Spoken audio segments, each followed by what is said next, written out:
was like, this is stupid. Invading my privacy. Y'all just throwing stuff in our face. What are y'all trying to do? Come to the hood and get paid and then we don't get nothing out of it? What is this? Survey was pretty detailed and was kind of like really digging into my personal life and stuff, which was fine because, you know, it helped me, you know, in that way to be more expressive. After I read the survey, I said, this is for, you know, something that I need for my life, so I'm not worried about the bells and the whistles. Because, you know, most of the time people here, you have to get some kind of bells and whistles to get them out. I was curious, basically. I thought to myself, I said, this is something that can help me and I can help somebody else to see what their barriers are. Because the majority of these people are relatives, and it's a lot of hurt and pain, and they don't know how to come back together. So it's a lot of people down here that know each other or something happened, and they blame people for stuff that somebody in their family did that they didn't do, but they were friends, and then they felt like they were being disloyal to their family. And then there's just so much that happens in this community, and then they just need a space to vent or to feel comfortable and to feel like they're human again and don't feel like they hunted or somebody after them or, you know, just something negative. It's really educational as far as us being adults, to learning how to get along, to learn each other. Even though we all live down here, I didn't know them no more than they knew me. The output that one person will give you, you chances are will go home and think about that. It was more easy for me to help somebody else with their little problem. One lady, she wanted to stop doing 5, 6 jobs. And I'm like, well, just find the one that you like. So I was able to try to help her a little bit on her goal to moving forward, so she was giving up. Getting it out, getting it off your chest, expressing your feelings to someone. Knowing that you feel it and you hear it in your heart, in the back of your mind, you know that this is wrong, and that's just saying that you're human. You need something, because if you're weak and you don't feel strong, who do you call on for strength? It helped me to release some of the things that I had going on with people I didn't know, but I learned to know inside of the class. So it was like I was so happy to get up every day that I could come and go to this class and talk to some people that had the same similar problems that I had, and we was able to work through it together. No, it's something out there, and you just call it something if you don't want to give it a name.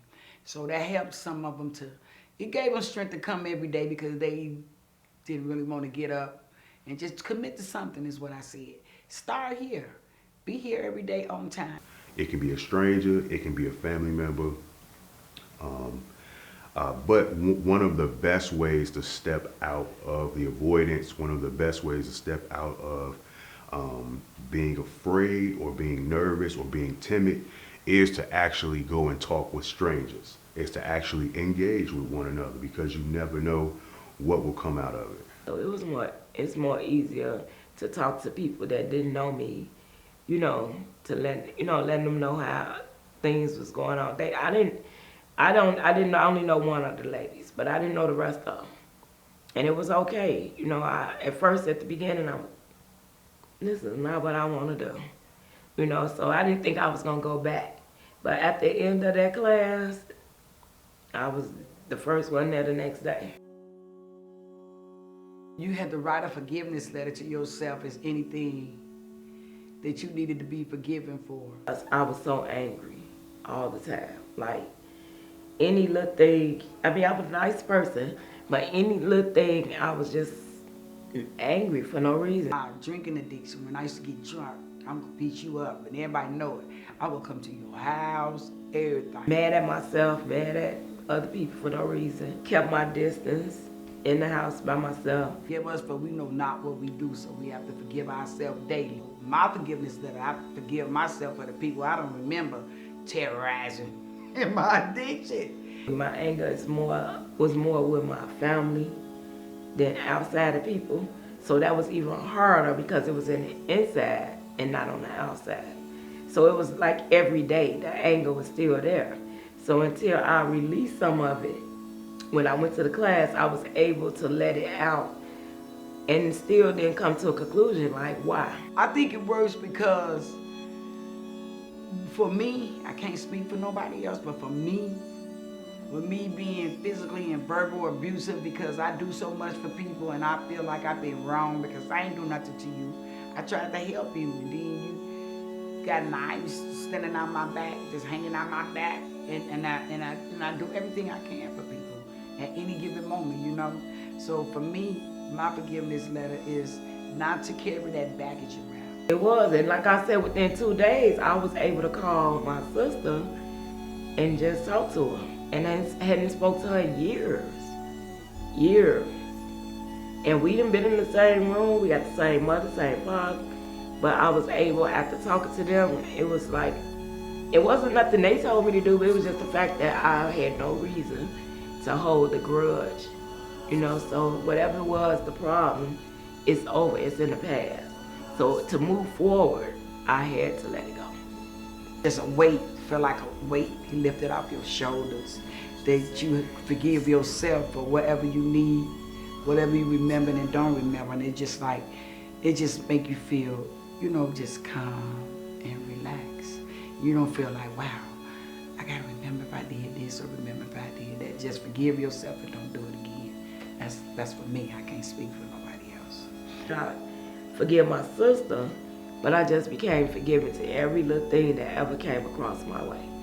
It was like, okay, it's okay. Any little thing somebody did to me, and they were shocked, like, she ain't mad. Like, my kids would make me mad. And knowing me, I just won't speak to them for weeks, months. And the next day, I'd be like, you didn't call me today? And they was like, well, I thought you was mad. So I was able to forgive myself for being so angry. And now I don't have headaches like I was having, and waking up angry, or not speaking to people. So it helped me a lot. There was a person that I remember, like everyone knew him. He used to be inside of the field house every day. Always like did things for the children. Like he always had like equipment for us to play with. I just never forgot on how he would give us other outlets and other ways to go have fun and things of that nature, and to keep us away from negativity and to keep us away from harm and stuff like that.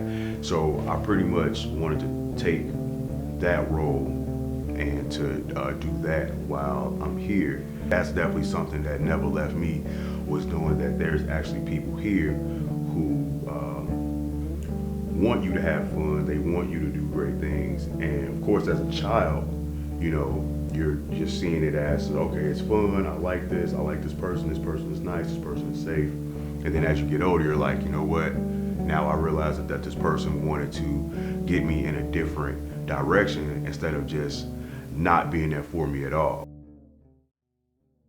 My goal walking in the door wasn't just about anger and forgiveness. It was more, I walked in the door thinking, well, knowing that I want to own my own child care. The barriers that I had was it's more of like smoking, indulging in beverages, you know, adult beverages, stuff like that. The TIP program helped me stop smoking cigarettes. For real? Like, seriously. So it was a lot of residents that was here and they didn't know what their barriers was. They didn't know what they wanted to do. And it was a lot of stuff that they had dreamed about that they had forgot about because somewhere in their life they had to step up and do something else. How I'm gonna teach kids, you know, watch anybody kid if I'm angry. It showed me where it was like knowing that I really don't need it, and how it can affect not only me but the people that's like the people that's close to me. I want to be able to teach them how to forgive that other kid from taking something from them, and it's okay, you know, not to be angry about it. Don't keep it going. Don't come back later and hit the other kid.